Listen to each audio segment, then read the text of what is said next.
Europe 1 matin. Le club de la presse européen, alors c'est par où la sortie de crise? Les retraites ont provisoirement quitté les unes des journaux depuis quelques jours, mais c'est pour mieux revenir dès jeudi avec la 11e grande journée de mobilisation syndicale. Demain, mercredi, Elisabeth Borne reçoit l'intersyndicale. Les syndicats qui viennent exiger le retrait de la réforme à cause des 64 ans. Le gouvernement prêt à parler de tout à l'exception des 64 ans. Bref, on appelle ça des lignes rouges mutuellement exclusives. Mais un désaccord radical, il paraît que c'est le début d'une négociation. Se plaît-on à penser du côté de Matignon. Matignon qui va recevoir aujourd'hui différents présidents de partis, de groupes parlementaires. Elisabeth Borne a déjà fait ça hier, elle le fera sans doute après-demain. Bonjour Olivier d'Artigol. Bonjour. Bienvenue sur Europe 1, chroniqueur politique. Eugénie Bastier est avec nous aussi. Bonjour Eugénie. Bonjour. Essayiste, journaliste au Figaro Vox. Alors bon, consulter, il en restera toujours quelque chose. C'est le sens de ces journées à répétition d'Elisabeth Borne qui ne fait que consulter. Je lisais ce matin dans l'opinion, elle a vu 5 fois Olivier Marleix en quelques mois, à peu près autant de fois tous les responsables de tous les groupes politiques. La stratégie du gouvernement tient en un seul mot, c'est tenir. Tenir le temps, tenir la montre, en espérant que la mobilisation s'essouffle et en essayant artificiellement d'occuper le temps médiatique par des consultations qui effectivement Vous croyez qu'il n'y aura pas un accord? Je ne vois pas ce que le gouvernement peut céder et peut offrir à l'intersyndicale aujourd'hui, enfin, à part un retrait évidemment, mais ce ne serait plus une négociation, du coup ce serait un retrait. Oui, moi je pense que c'est une stratégie qui consiste à gagner du temps en espérant que la mobilisation s'essouffle ou en espérant que quelque chose, la décision du Conseil constitutionnel du 14 avril, et en espérant que l'actualité, qu'on passe à autre chose, en essayant d'imposer une autre séquence. C'est un mot qu'aime beaucoup le gouvernement. Et d'ailleurs j'étais assez surprise, ça fonctionne assez, puisque hier on a parlé d'euthanasie et de fin de vie. Toute la journée, on n'a pas dit un seul mot sur les retraites. Donc, je pense que le gouvernement a dû se dire, mais en fait, on peut imposer un autre sujet dans le débat, ça marche. Ouais. Et je crois que c'est ce qui va se passer. Mais alors, vous avez une vie politique aussi, Olivier d'Artigol. Comment vous interprétez ça, vous, ces consultations qui n'ont d'autre but que de gagner du temps, finalement? Tenir à tout prix avec un compte à rebours. La date a été donnée par Eugénie. Le 14 avril, 10 jours donc. Ouais. C'est peu et c'est très long dans le climat actuel. Mais censure partielle du Conseil constitutionnel, simplement sur les articles qui ne sont pas d'ordre financier, ou censure plus large. Et puis, on le voit bien, cette séquence politique qui devra démarrer, avec très certainement une exfiltration de Matignon. Elisabeth Borne sera allée plus loin qu'Édith Cresson, bravo à elle. Ah, vous croyez mais avec un remaniement je pense, mais avec un problème toujours de DRH pour la Macronie. On l'avait vu sur un récent gouvernement, c'est-à-dire... On attend un signal à droite, mais avec qui? Donc tout ça, j'ai envie de dire la pièce est écrite d'avance, mais avec toujours pas d'issue politique concernant ce moment social du pays. Le pays ne veut pas des 64 ans. Bon, je ne sais pas ce qu'on peut en dire de plus à ce stade des opérations, Eugénie Bastier. Est-ce qu'on passe au deuxième sujet ou bien on tient nous aussi? C'est vrai que le problème c'est que... Je vous avoue, ce matin, j'ai vraiment eu du mal. Je me suis dit, qu'est-ce qu'on va bien pouvoir raconter de nouveau? Non, mais c'est un blocage, puisque je ne vois pas qui pourrait remplacer Elisabeth Borne, qui pourrait élargir autant à droite et à gauche, à moins que le gouvernement fasse un véritable choix. Alors vous avez eu double page. D'être véritablement un parti de droite et de gouverner véritablement à droite, mais c'est la tenaille du en même temps qui se referme en réalité, parce que il n'y a pas de...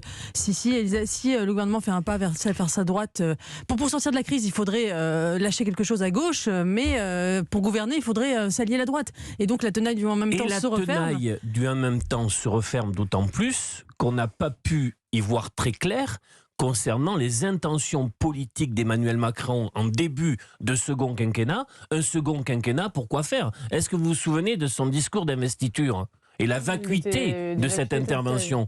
Personne n'a pu se dire voilà un horizon qui est dégagé, une vision pour les 5 années à venir. Donc c'est une crise politique majeure. Alors, crise politique, il y en a une aussi actuellement du côté de la NUPES. Les parlementaires de la NUPES vont se réunir ce soir en séminaire, en format thérapie de groupe. Il va s'agir de discuter de la liste Mar, là, Olivier d'Artigol. Il voit les copains, là, ça va pas très fort.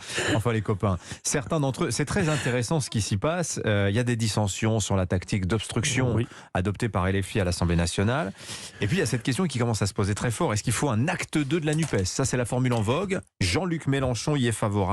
Bah oui, c'est vrai. Rappelons que la NUPES, ça s'est construit en 2 semaines à peine. Oui, avec le coup de tonnerre de l'élection en Ariège. qui a vu donc la candidate socialiste l'emporter face à la candidate sortante de la France Insoumise. C'est véritablement un coup de semonce, parce que bien évidemment, la NUPES est un accord électoral. Mais vraiment, est-ce que vous pensez que c'est un moment politique important ce qui s'est passé dimanche? Parce que Bénédicte Taurine, quand on regarde son CV, la candidate France Insoumise qui a été battue, honnêtement, elle était mauvaise. Elle était très mauvaise. Oui, mais elle est députée sortante. Avec Parce que ça aurait été Jean-Luc Mélenchon battu, là effectivement je t'aurais dit, c'est peut-être un tournant majeur. Je pense que pour ce que ça a provoqué dans le Landerneau et au sein de la NUPES, oui, c'est un coup de semonce. Et puis bien évidemment, tout le monde réfléchit à la séquence qui suit, dans le sens où la NUPES, qui a été un accord électoral conjoncturel, qui s'est en effet négocié en très peu de jours. Tout le monde voit bien aujourd'hui que ça n'est pas l'alpha et l'oméga, ça n'est pas la martingale pour dégager une perspective politique à gauche dans ce pays. Eugénie Bastier. Oui, tout à fait. Moi, je crois que la NUPES a fait un choix terrible. C'est une stratégie politique qui est peut-être inédite dans les 50 dernières années, qui est une stratégie d'auto-diabolisation. C'est-à-dire que là où le Rassemblement national essayait de se dédiaboliser, eux ont donné, alors qu'ils avaient un système médiatique plutôt favorable, puisque effectivement on sait qu'il y a une hémiplégie médiatique qui fait qu'on est plus tolérant envers l'ultra-gauche qu'envers l'ultra-droite. Ils ont réussi, malgré cela, à se diaboliser, à se marginaliser du jeu politique par d'incessantes provocation, gesticulation et par une stratégie délibérée. Moi, j'ai regardé les déclarations de Jean-Luc Mélenchon de ces 5-6 dernières années, même au-delà. En 2014, 2018, 2020, 2021, il a condamné les violences des casseurs, par exemple. De chaque manifestation, le 1er mai, à chaque fois il y avait des violences des casseurs, il les condamnait, il disait ce n'est pas nous, ils nuisent au combat.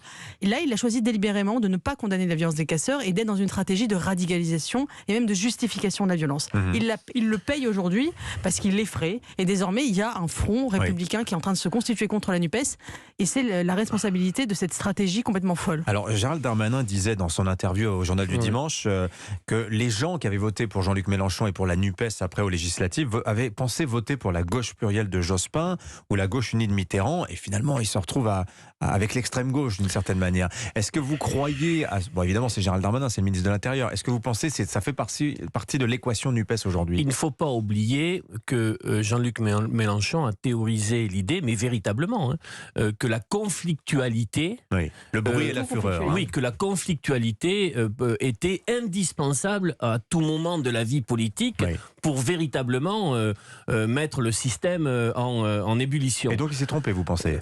Il a fait en tout cas ce choix, et c'est vrai que par rapport à d'autres années où moi j'ai connu Jean-Luc Mélenchon sur un autre logiciel politique, il a fait ce choix. C'est un choix assumé, mais qui a mené aujourd'hui les Insoumis dans une forme d'impasse.